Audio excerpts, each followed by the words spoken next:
Hello students, मैं हूं नायाब अनवर और ये है मेरा चैनल एजुकेशन मास्टर क्लास। यहाँ आपको मिलेगी 1000 MCQ सीरीज़ ऑन एजुकेशन। और एक बात और बता दूं कि ये चैनल स्पेशली उन स्टूडेंट्स के लिए बनाया गया है जो इंटर से लेकर मास्टर और एमफिल से लेकर पीएचडी तक, जो जिन बच्चों का सब्जेक्ट एजुकेशन है, या जो बच्चे बीएड या एमएड की तैयारी कर रहे हैं, या इंटर से लेकर मास्टर जिनका एजुकेशन सब्जेक्ट है, या जो पीपीएससी और एफपीएससी के कम्पिटिटिव एग्ज़ाम की तैयारी कर रहे हैं, या जो स्टूडेंट्स हेड और डिप्टी हेड की तैयारी कर रही हैं, लेक्चरर एजुकेशन या फिर सब्जेक्ट स्पेशलिस्ट, इन सब के लिए ये लेक्चर यूज़फुल है। वो सब लोग इससे तैयारी कर सकते हैं। आज के लेक्चर का पहला क्वेश्चन है, which of the following action is not concern with learning by imitation. अच्छा, लर्निंग बाय इमिटेशन की थ्योरी देख लेते हैं कि नकल के जरिए सीखना जो है, इसकी थ्योरी क्या कहती है। थ्योरी ऑफ इमिटेशन क्या कहती है? It says that imitation of a reality like drama, photography, music या डांस। जैसे ये ड्रामा होता है ना, इमिटेशन होती है, नकल होती है एक रियलिटी की। फोटोग्राफी, ये भी इमिटेशन है एक रियलिटी की। म्यूज़िक, डांस, ये सब इमिटेशन है। इनके ज़रिए जब इंसान सीखता है उसे लर्निंग बाय इमिटेशन कहते हैं। तो वो कह रहा है कि इसमें कौन सा जो ऑप्शन है वो नहीं है इससे रिलेटेड। ऑब्जर्विंग द पीपल, लोगों को ऑब्जर्व तो करते हैं इमिटेशन में। सोल्व द मैथमेटिक प्रॉब्लम, नहीं, इसमें सोल्व नहीं करते। Attempting the work of people, लोगों का वर्क देखकर वैसा ही वर्क करने की कोशिश कर रहे होते हैं। Repeating the methodology of doing work, और ये वो जो मेथड करते हैं लोग, हम उनकी नकल करते हैं। तो ये सारे ही होंगे, बी नहीं होगा, क्योंकि उसने पूछा है नॉट कंसर्न्ड विद, जो इससे कंसर्न नहीं है। नेक्स्ट क्वेश्चन देखते हैं, 22 है, delivery of correct pronunciation is concern with learning by. ये जो हम बोलना सीखते हैं, प्रोनाउंसिएशन सीखते हैं, इसके एग्जांपल मैं आपको दूंगी। जैसे कोई वर्ड नया बच्चों को सिखाना हो तो हम ऑनलाइन डिक्शनरी खोल के उसे प्रोनाउंस करना सिखाते हैं बच्चों को। बच्चे फिर उसकी नकल उतारते हैं, तो ये इमिटेशन में आ जाएगा। इनसाइट में भी नहीं आएगा, ट्रायल एंड एरर में भी नहीं आएगा, क्योंकि इसमें बार बार हम जो है वो करना सीखते हैं। चलिए, ट्रायल एंड एरर का मैं आपको बता देती हूँ। यहाँ पे जो स्टूडेंट पहली दफ़ा आ रहे हैं इस लेक्चर पे, learning by trial and error की जो थ्योरी है वो क्या कहती है। It says that organisms successfully tries various responses in a situation.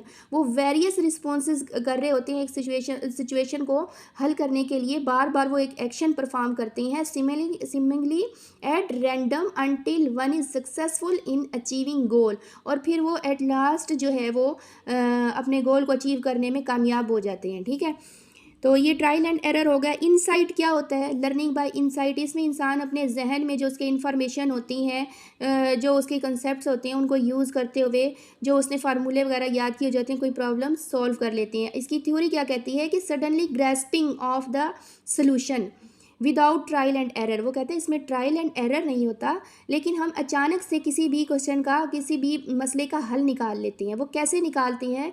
अपनी जो कोग्निटिव एबिलिटीज़ होती हैं उनको यूज़ करते हुए। ठीक है, नेक्स्ट है डूइंग। डूइंग को भी देख लेते हैं कि ये कौन सी थ्योरी है। डूइंग की थ्योरी क्या कहती है? A pedagogical method based on the idea that you can learn something better and faster if you practise it.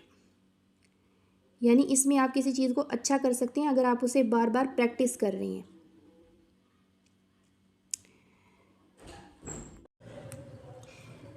Next question है, इन learning by insight and individual. जो इनसाइट में लर्निंग होती है उसमें इंडिविजुअल क्या करता है? Implies his cognitive abilities for solving his problem. Insight में क्या करता है? वो अपनी एबिलिटीज़ होती हैं, उसके माइंड में जो इन्फॉर्मेशन होती है उनको वो यूज़ करता है। अगर हम इसकी थ्योरी को देखें, बल्कि ये लर्निंग बाय इनसाइट पहले क्वेश्चन में हो चुका है। नेक्स्ट हम देखते हैं, insight is the process in which an individual. Insight क्या होता है? इसमें individual uses his previous knowledge, अपना प्रीवियस नॉलेज इस्तेमाल करता है। Deliberate attempt to solve the problem, identify the relevant aspect of the problem. तो इसका होगा option D, above, all of above. Implying the learning by insight approach, an individual can benefit himself from various solutions of problem. Option A, increase his capacities. Option B, increase his learning. Option C, determine his future line. Option D, all of above. तो इसका होगा all of above. And individual learns through, individual कैसे सीखता है? Trial and error से भी सीखता है, इमिटेशन से भी सीखता है, इन साइड से भी सीखता है। तो इसका होगा option D, all of above.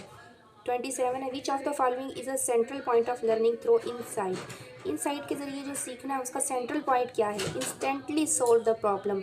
हम इसकी डेफिनेशन में भी पढ़ चुके हैं, इसकी थ्योरी में भी पढ़ चुके हैं। ये इंस्टेंटली सोल्व द प्रॉब्लम।